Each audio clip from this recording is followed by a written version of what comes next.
Welcome to Al Bernstein Unplugged Unboxing. Here's Al Bernstein Unplugged. Hi everybody, Al Bernstein here to remind you that the new episode of Al Bernstein Unplugged is now available to you. You can watch it on YouTube, and of course you can hear it on iHeart, Apple, Google, Spotify, or wherever you get your podcasts. And on this particular episode, we will hear from Steve Farhood in our interview. He, of course, is a great boxing announcer who is a member of the International Boxing Hall of Fame, and his interview is delightful. You will enjoy it. We will also have me answering many of your questions.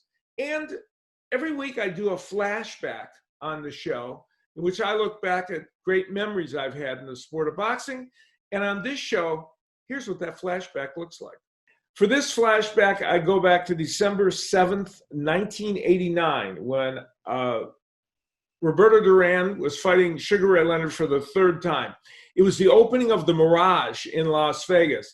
And this bout was one of the important events chronicling that opening and highlighting the opening of that casino property. It was outdoors.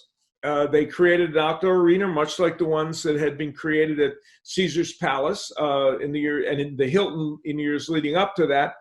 And I was hosting the pay-per-view along with Jim Hill, broadcaster from Los Angeles, famous broadcaster from that area. And they built for us a little tower, a little wooden tower that went up about, it was about, I don't know, 35, 40 feet from the ground. And the day of, we were up there in that tower, and we were rehearsing, and it was the day of the fight. And already earlier in the day, desert winds had kicked up to levels that made them worried about even holding the fight. Oh, so now here we were at about 4 p.m. in the afternoon, rehearsing for the pay-per-view broadcast. And the winds came back again. And at a certain point, Jim Hill looked at me and he said, "Are we swaying?" And I said, "We are swaying." The tower that they had built for us was literally swaying back and forth. And we, of course, got concerned, and we said to the producer, we said, we're not sure this is safe. And of course, as any good TV producer will say, he said, "Oh no, you're fine. We just need a couple more minutes of rehearsal and we'll be fine."